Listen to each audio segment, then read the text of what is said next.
Hi students, this is Jyoti Kumar, Professor of Commerce, and in my brief lecture today I would like to explain certain basic concepts of integrated marketing communications and overview.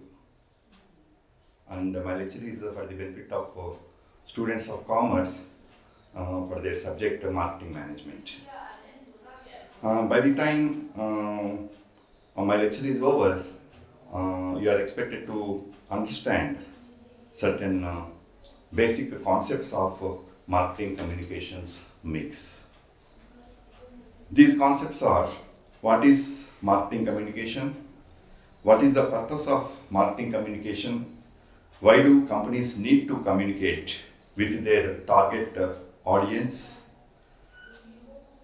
Then, who are the marketing communicators? In what way they are different from marketers? What are different elements of marketing mix?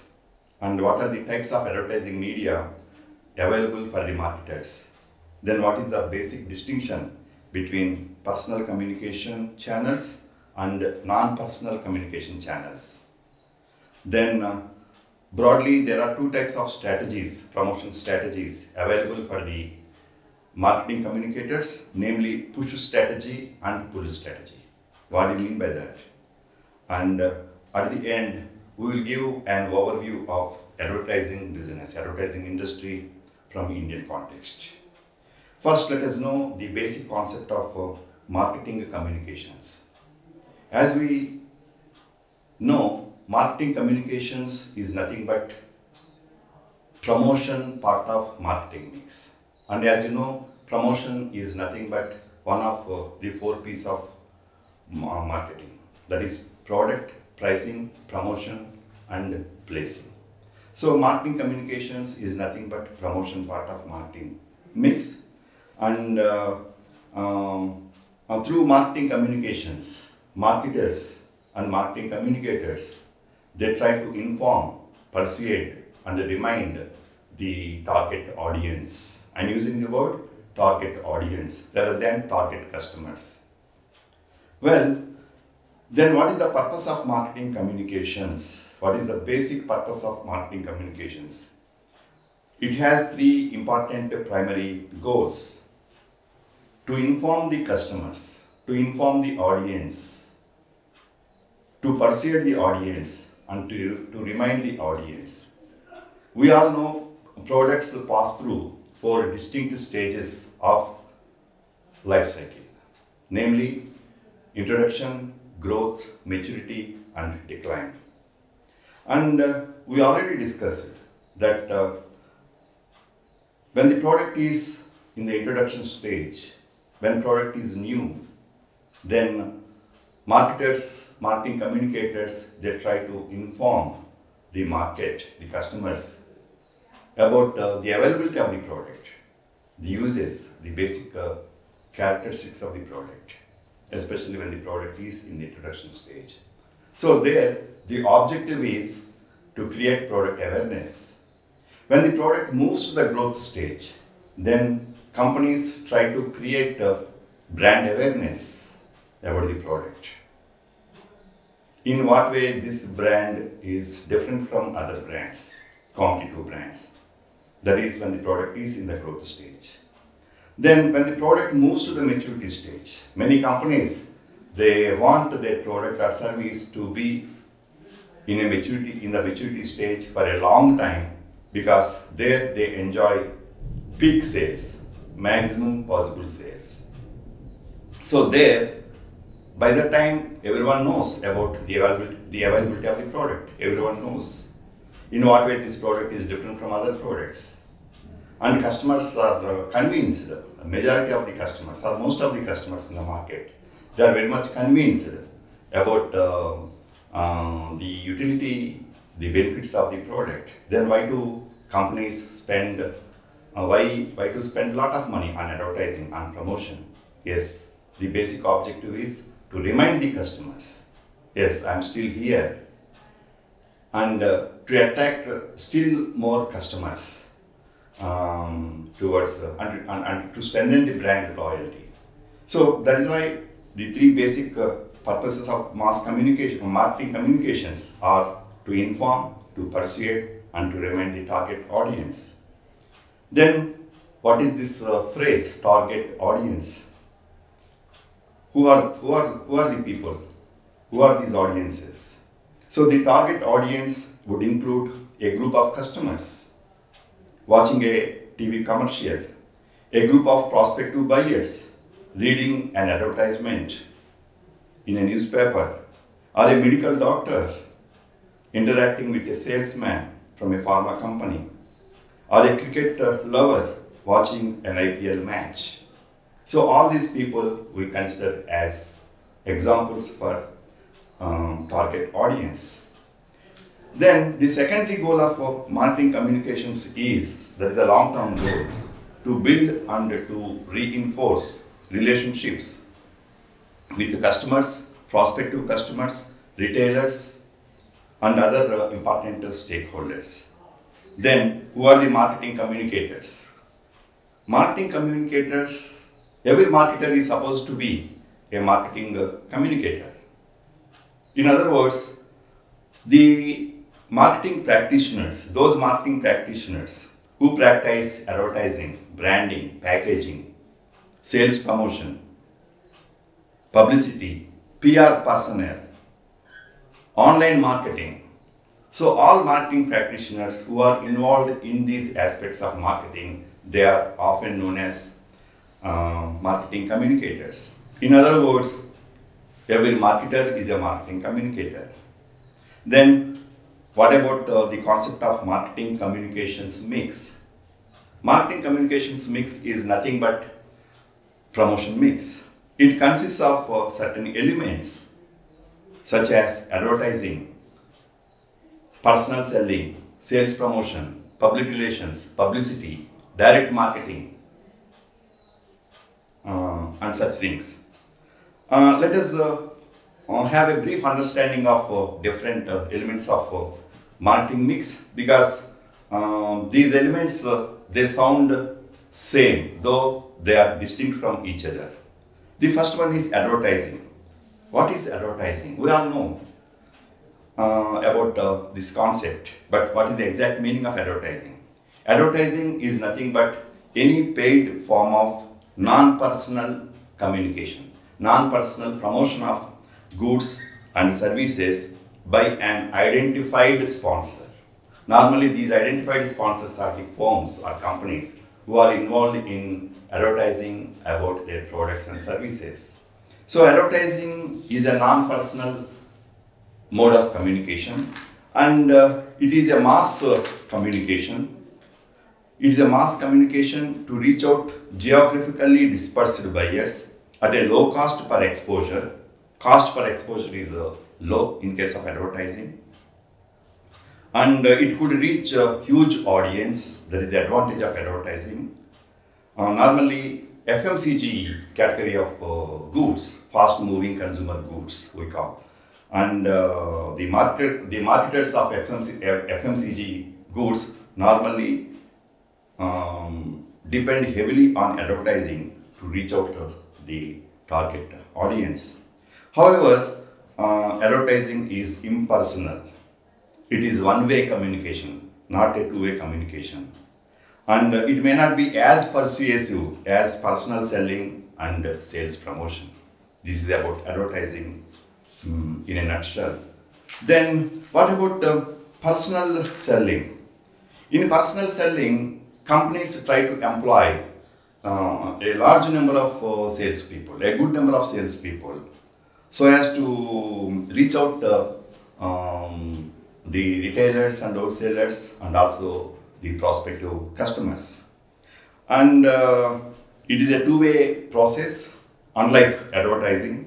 And the advantage in personal selling is it is possible to understand the psyche of the prospective customer, to know the customer's objections, and it would be possible to persuade the customer and to understand the customer in a better way and to complete the sales transaction in case of personal selling.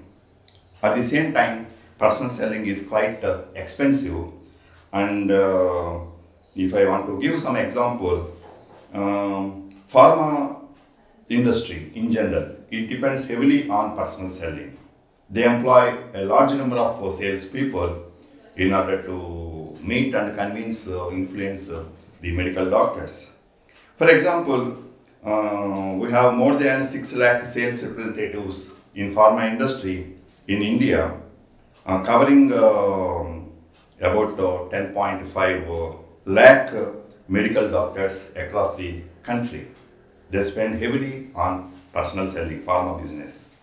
Similarly, insurance industry, they spend heavily on personal selling, and for example, Life Insurance Corporation of India, they have around 11.50 lakh agents. Just imagine the size of salespeople that company has, LIC. 11.50 lakh agents they have, and they believe that they play an important role in persuading and in convincing the prospective customers. And similarly, there is a company, Eureka Forbes. They claimed that 80% of sales, whether it is vacuum cleaners or AquaGuard type of product, they say that 80% of sales are done in the living room of a household after having a demonstration. And only 20% of sales they make through their shops, retail shops. So that speaks of the importance of personal selling in case of certain companies. But personal selling is quite expensive compared to advertising. Then there is another element of marketing communication mix known as sales promotion. As the name suggests, sales promotion. The purpose of sales promotion is to promote sales quickly. Sometimes marketers want quick response. They don't have patience, or they don't want to wait for a long time to convince the customer. So there is a shortcut method, in other words. So what they do is they try to offer some incentives to the trade and to the customers, so that customers would like to prefer their product immediately. Then what are the incentives offered by marketers in sales promotion? The incentives maybe it includes coupons, contests, that is customer contests or dealer contests, discounts, premiums, gifts, samples, right? And normally when the product is in the maturity stage of product life cycle, companies try to depend on sales promotion in order to discourage the competitive brands and in order to promote brand loyalty among the customers. That is about sales promotion. Then there are certain other elements of promotion mix or communications mix, namely direct marketing. Direct marketing is assuming a lot of importance nowadays thanks to ICT, information communication technology, and direct marketing involves direct communication with targeted customers through different technologies like telephone, mail, email, internet, and so on. Direct marketing is of different forms, and the distinctive characteristics of direct marketing, it has certain advantages compared to advertising and sales promotion. It is non-public. It involves direct communication between the marketing firm and the audience. It is non-public, it is immediate, it is customized, it is a two-way communication, and it is interactive, right? Especially younger generation nowadays, they are very much happy, about using ICT, and that is a good news for many marketers. Then there are certain other elements like PR, publicity, PR and publicity, public relations and publicity. PR efforts are more believable compared to advertising, and sometimes customers they don't like to believe the advertising and salespeople because it is a paid form of mass communication. And in case of PR, what happens is they sponsor certain events. It may be a sports event, it may be a social event, right? Then they bring about certain celebrities, right? Then customers like to involve, they like to enjoy those sports events and other social events, right? So in such a way, companies try to convince the customers through their PR efforts and publicity. Well, then there are two types of communication broadly. There are two types of communication channels broadly, namely personal and non-personal channels. Then what are the personal channels? As we discussed, personal selling comes under personal communication channel. So here two or more people communicate directly with each other. They include face-to-face communication, not necessarily physically. It may be through technologies also, like over the phone, through the mail, or even through the social media. Word of mouth, that is also one form of personal communication channel. Then using opinion leaders in a community to influence the society, to influence the prospects. So this is about personal communication channels. Then non-personal communication channels, they are non-personal in nature, and they include major media like print media, newspapers and magazines, broadcast media, radio and TV, display media, outdoor advertising and posters, online media, websites, events, exhibitions and other PR efforts.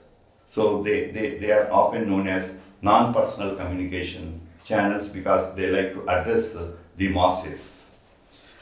Then what are the types of advertising media available for the marketers? Broadly, they are direct mail, print media, radio advertising, TV advertising, film advertising, outdoor advertising like hoardings, window display, that means POP material, point of purchase material, fairs and exhibitions. We discussed that it is part of PR efforts of a company. Then the recent form of advertising is digital media, digital advertising. So these are different types of advertising media available for the marketers. So the company must blend different promotion tools into a coordinated and integrated promotion mix. Depending on nature of the product, depending on the product's stage of life cycle, depending on buyer's readiness stage, depending on competitors' positioning, segmentation strategy of a company. Based on such things, companies have to decide about the type of promotional mix, the kind of blend, what type of blend they want in their promotional mix, they have to decide. Then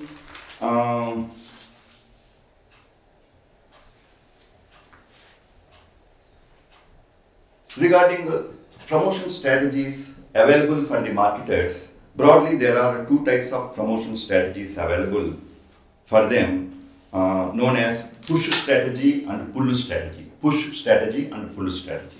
What is this push strategy?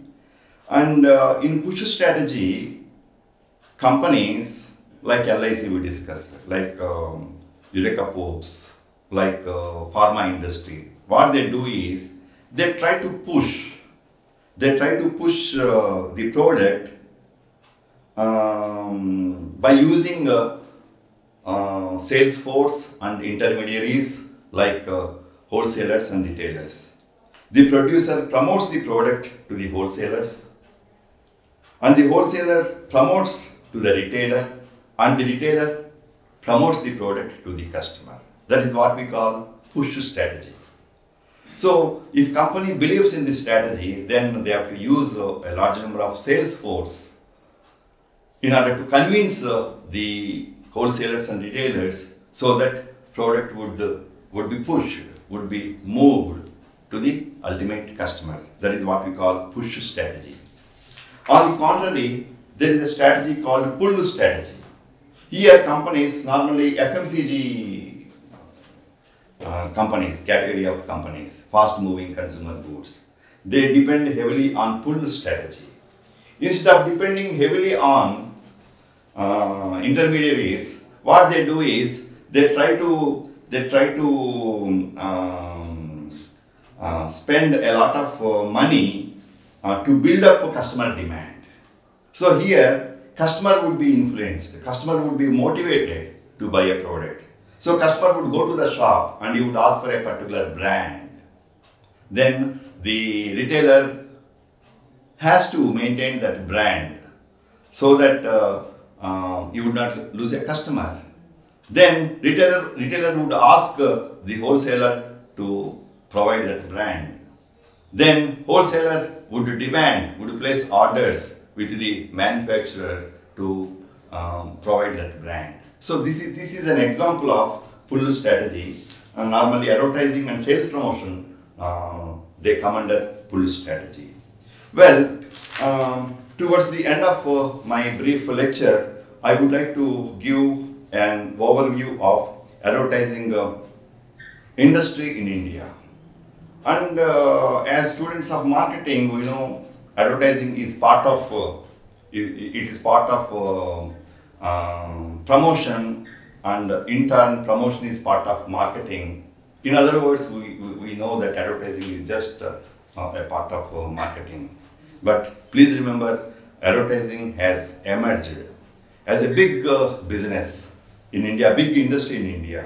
You know how much money is involved in advertising industry, and in fact advertising industry is providing large scale employment opportunities for younger people, for young generation who have capacity to think differently, who have some creativity, right, and who have capacity to influence the customers through their communications, right. And we all know Mumbai, the financial capital of India, it is very much known for having advertising industry. Then, which are the largest advertising markets worldwide? 2019 statistics would reveal that companies in China and USA, they spend heavily, they spend maximum amount towards advertising expenditure, and in terms of million US dollars, Chinese companies spend nearly 5,000 million US dollars. They spent that much amount in 2019, and followed by USA spent 4,300 million US dollars. Then India was in third position, followed by Japan and UK. India and Japan, they spent more than 1,300 million US dollars of money towards advertising in 2019. Then what about share of advertising volumes in newspapers in India by language in 2018? And we all know that marketing communicators face a different challenge in reaching out to Indian customers. See, Japanese marketers, we all know Japanese speak only one language, main language is Japanese. Chinese main language is Chinese. Germans speak German, and most of the customers, most of the people in America, they speak English. But here in our country, it is a diversified country, and we have 22 official languages. And practically there are more languages, dialects, and the 5 most spoken languages in India, they are Hindi, English, Bengali, Telugu, Marathi. Just imagine how difficult it would be for a marketing communicator to reach out to the customers about their products and services. So, Hindi language publications had the largest advertising share with 37%. followed by English language publications with 25%. That is statistics relating to 2018. In other words, Hindi language publications, they accounted for the largest advertising share with 37%, followed by English language publications with 25%. Then, which are the dominant advertising media? Which are the dominant advertising media in India? And we all know print media, especially newspaper advertising, was very popular since the 1990s. But afterwards, things started changing. Now, TV continues to be the dominant media platform in India, contributing 39% to the total advertising expenditure, followed by print media with 29% and digital media, the new form of media, with 20%. So TV's share is 39%, followed by print media with 29% and digital media with 20%. So we all know that the digital medium is expected to overtake newsprint medium soon. Now we are witnessing this problem lockdown, right? We are all confined to homes. Whole globe has become a village, right? And this has become very popular message nowadays, right? And the governments, the health departments, the prime ministers and presidents, they are appealing the people to follow certain rules and regulations in our own interest, right? So that comes under social advertising. Social advertising is also known as public service advertising, right? And we are witnessing a significant change in the media consumption habits of people in India due to expansion of online entertainment via mobile devices. Say for example, the life is going to be different. Our lives are going to be different totally during the post-corona era, post-COVID-19 era. And the way we look at the world, the way we look at ourselves, our lifestyle is going to be changed. And there will be more demand hereafter to have home entertainment, entertainment through satellite TV, entertainment on the smartphone, and there will be more demand for certain digital products like Amazon Prime and Netflix, right? Especially because people don't want to take, no longer people don't want to take any risk of going out for the sake of entertainment, right? So this is driving media marketers to relook at their strategies. And it is expected that 1/3 of global ad spend would be on mobile ads. Indian advertising industry has grown to reach 69,000 crore rupees by the end of 2019. That much amount Indian companies have spent towards advertising, 69,000 crore rupees in 2019. And digital advertising stands at 13,600 crores in 2018. And you know the future of digital advertising? It is expected that digital advertising is expected to cross 55,000 crore rupees mark by 2025 due to technological advancements and improvements in data science and analytics. Then, which industry segment spends heavily on advertising? A brief statistics. Among the various industry segments, FMCG, fast moving consumer goods segment, has the highest expenditure on advertising, that is 30%, followed by e-commerce 10% and automobiles. On the other hand, FMCG spends largely on television advertising, 61% in India. FMCG spends largely on television advertising. And retail and automobile companies, retail and automobile companies spend largely on print advertising. And who are the biggest spenders on digital media in our country? They are BFSI, banking, financial services, and insurance companies, finance-related companies. They account for 42% of advertising expenditure on digital media, followed by consumer durables, that is 38%, and e-commerce companies, 37%. So this is all about a very brief outline of promotion mix or marketing communications mix from Indian context. And stay safe, stay healthy, and take care of our fellow beings. Thank you.